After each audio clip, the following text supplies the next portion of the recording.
Bismillahirrahmanirrahim. Assalamualaikum warahmatullahi wabarakatuh.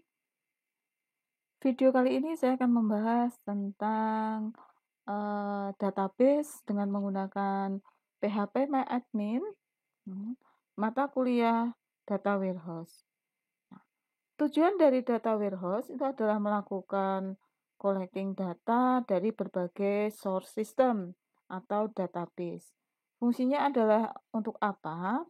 Untuk memudahkan pengaksesan informasi dan membantu proses analisis data guna untuk pengambilan keputusan.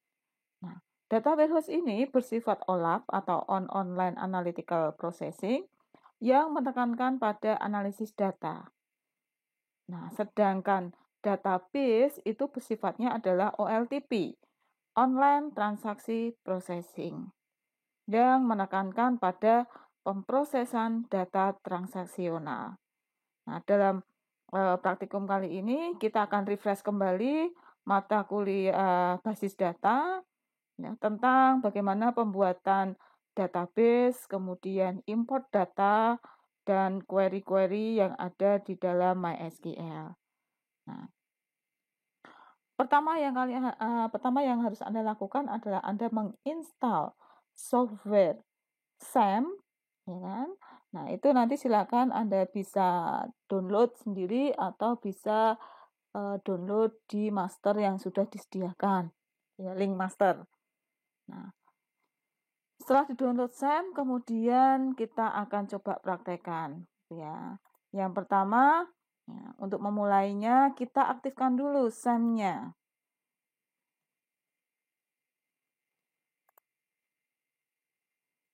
Nah, untuk MySQL-nya, ya, ini di start, ya. Nah, ini posisi sudah running. Kemudian saya akan buka PHP MySQL. Nah, caranya adalah silakan buka browser. Nah, tuliskan saja localhost. Nah, maka ketika diklik localhost akan muncul seperti ini. Pastikan bahwa tidak ada koneksi internet ya. Nah, kemudian klik PHP MyAdmin. Nah, seperti ini. Nah, yang akan saya lakukan sekarang adalah mengimport database. Ya, jadi database itu sudah saya buat. Nah, nanti kita lihat isinya apa saja. Nah, database ini sudah saya sediakan. Silakan nanti di-download lebih dahulu sebelum diimport. Ya.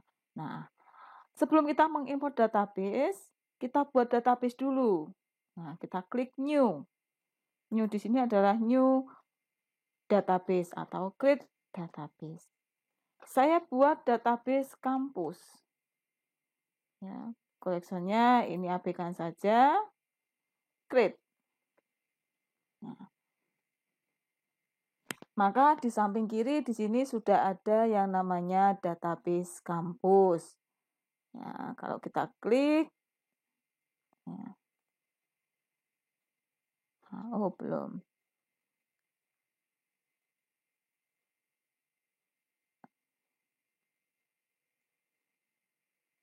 Nah, database sudah terbuat. Langkah selanjutnya adalah kita akan mengimport. Ya.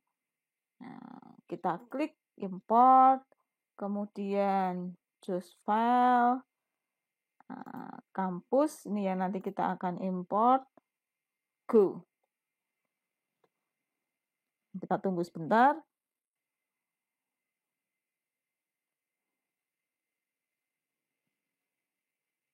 Nah, maka akan import has been successfully finished, gitu ya. Nah, ketika ini diklik, ya, maka di dalam tabel kampus ada, di dalam database kampus ada tabel dosen, jurusan, mahasiswa, dan nilai. Nah, sekarang kita akan masuk ke dalam command prompt. Nah, bagaimana? Masih ingat? Ya, silakan Anda ketikkan command prompt atau CMD. Silakan masuk ke dalam SAM-nya, MySQL.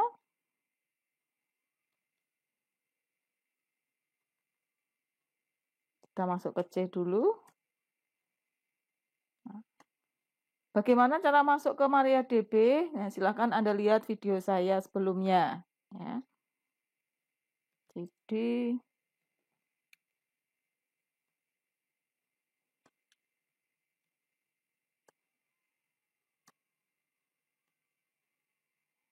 MySQL main root.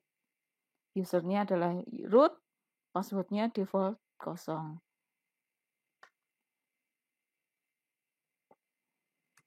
Enter. Nah, kita sudah masuk ke MariaDB. Nah, sekarang kita coba untuk melihat apa saja yang ada, database apa saja yang ada di MariaDB, gitu ya.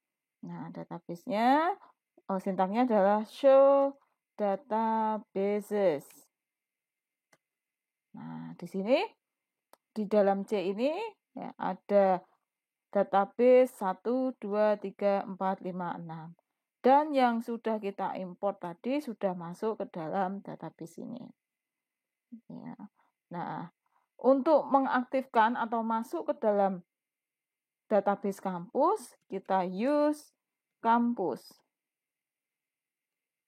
Nah, maka database sudah terpilih.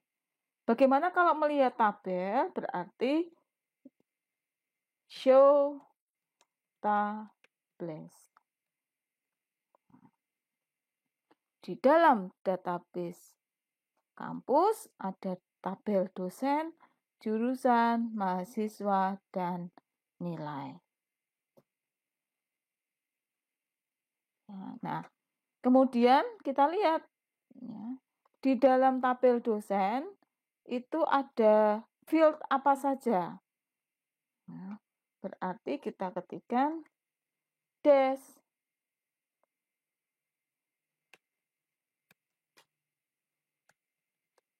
Kita lihat strukturnya.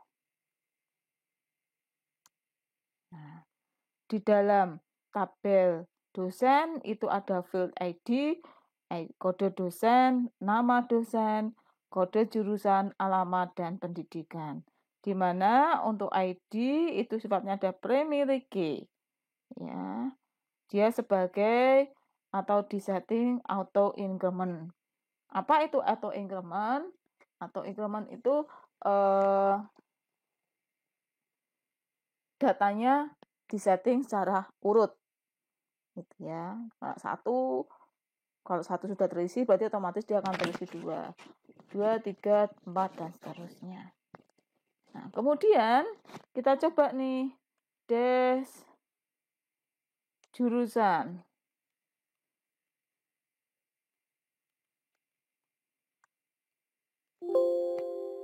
Oh.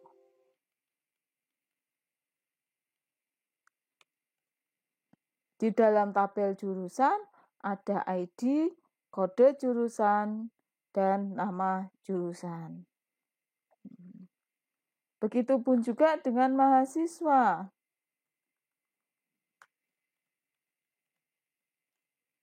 Nah, di dalam mahasiswa, field-nya ada ID, ya, integer 25, primary key, kemudian ada NIM, ada nama mahasiswa, jenis kelamin itu tipenya enum, di mana terdiri dari L dan P, kemudian status kerja, enum juga, bekerja atau mahasiswa, usia adalah integer, status nikah itu belum menikah dan menikah, kode jurusan, kode dosen itu adalah varchar, kelulusan enum juga, yaitu terlambat atau dan tepat ya. Nah, kita lihat untuk yang satu lagi tabel nilai.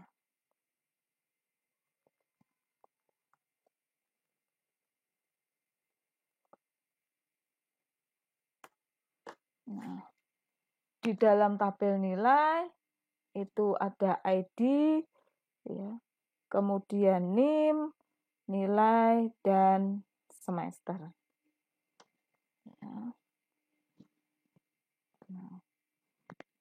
integer, untuk NIM, nilai, dan semester masing-masing punya tipe sendiri-sendiri. Nah, selanjutnya kita akan coba untuk melihat data. Data apa saja yang ada di tabel mahasiswa. Nah, caranya bagaimana? Ya. Select, tampilkan semua data. Bintang from mahasiswa. Nah, di sini terdapat 379 data mahasiswa, ya, di mana ada NIM, nama, jenis kelamin, status pekerjaan, umur, dan lain sebagainya. Saya mau lihat nilai. Select all from nilai. Nah, otomatis di sini muncul sendiri tabel nilai sebanyak 1895 data. Ya. Kita lihat nih, select, apalagi tadi, selain mahasiswa, nilai, dosen. Kita lihat dosen ada berapa data di sini.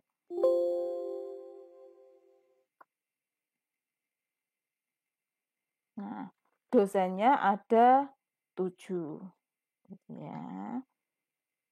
Nah, satu lagi untuk yang jurusan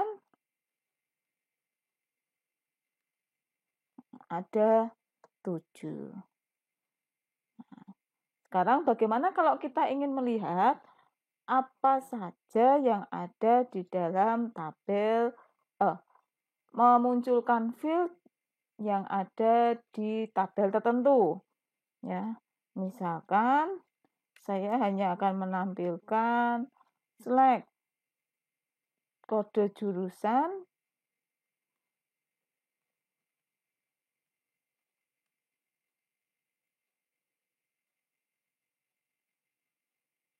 from jurusan.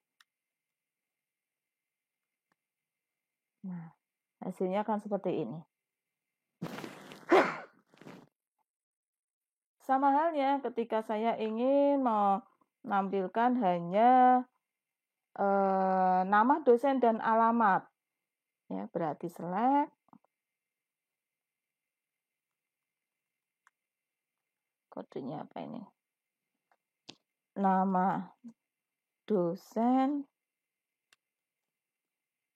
alamat,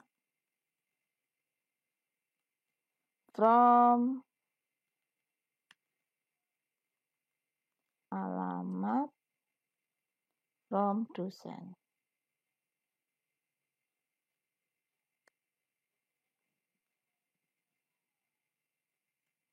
Nah, maka akan muncul select nama dosen, alamat yang ada di dalam tabel dosen. Ya. Nah, bagaimana untuk menampilkan dua data sekaligus dari tabel yang berbeda? Apakah ada yang tahu? Nah, silakan dicermati, kemudian jawab di dalam forum. Ya. Demikian untuk pengenalan dan refresh basis data. Ya. Semoga bermanfaat. Wassalamualaikum warahmatullahi wabarakatuh.